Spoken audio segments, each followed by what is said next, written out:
Aerial సర్వేలో వస్తాడు. అంటే మీ హెలికాప్టర్లో వస్తాడు, గాల్లో వస్తాడు, గాల్లో పోతాడు. గాల్లో వస్తాడు, గాల్లో కలిసిపోతాడు. మీరు ఇదే గుర్తుపెట్టుకోండి. మీరు యుద్ధం చెప్పండి రా. ఎంతో మంది వైసీపీ గుండా ఎమ్మెల్యే కొడుకులు వస్తారు. చాలా విసిస్తున్నారు. కోడకాలరా రండి, అందరూ బయటికి కోడకాలరా. అటు తిప్పి ఇటు తిప్పి తిరిగిపోయేలా, తమర మోసిపోయేలా చెప్పు చెప్పు పెట్టి కొడతాం. కోడకాలరా ఒక్కొక్కరికి తమాషాగా ఉందా? కొడకాలరా తప్పు తీసుకొని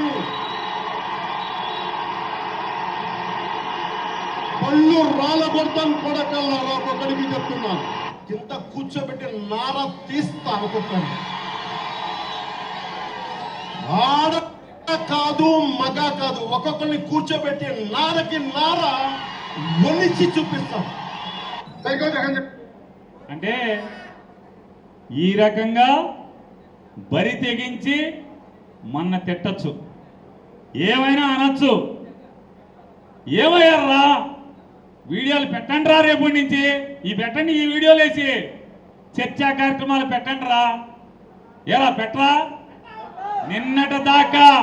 నిన్నటి దాకా జగన్మోహన్ రెడ్డి పేరు మీద బియ్యం పట్టుకెళ్ళారు మీ ఇంటికి. నిన్న ఒక్కరోజు పేరు నాని పేరు మీద బియ్యం పట్టుకెళ్ళారు కదా, వీళ్ళ పేరు మీద కూడా పెట్టి బియ్యం పట్టుకెళ్ళండి రా మీరు. వాళ్ళ బియ్యం రుచిగా ఉండవా? వాళ్ళ బియ్యం రుచిగా ఉండవా? జగన్ బియ్యం నా బియ్యమే మీకు రుచిగా ఉంటాయా మీ ఇంటికి పట్టుకెళ్తే? సిగ్గట్లేదంటారా దేవుళ్ళు మీకు? రే మీకేరా.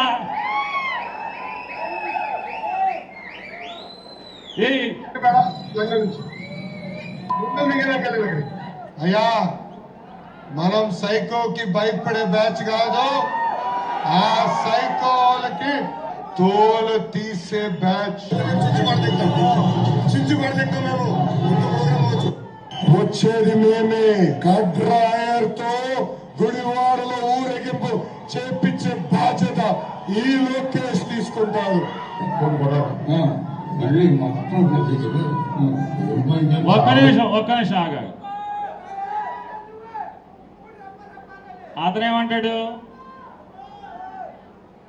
సైకోలు అంట. మనం ఎర్ర బుక్కు రాసి ఈ రకంగా దుర్మార్గాలు చేస్తున్నాడు సైకోనా?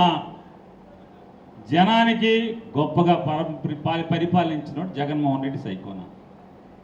ఎవడు సైకో?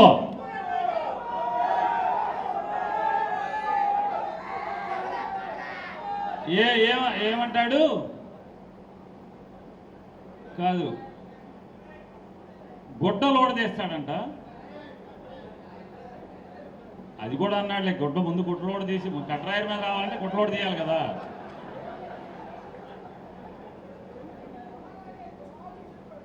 ఇంకోటి లేదు, ఇంకోటి కూడా అన్నాడు, మేము గెలిచిన తర్వాత గన్నవరం వంశీని ఉచ్చపోయిస్తాను అని చెప్పాడు.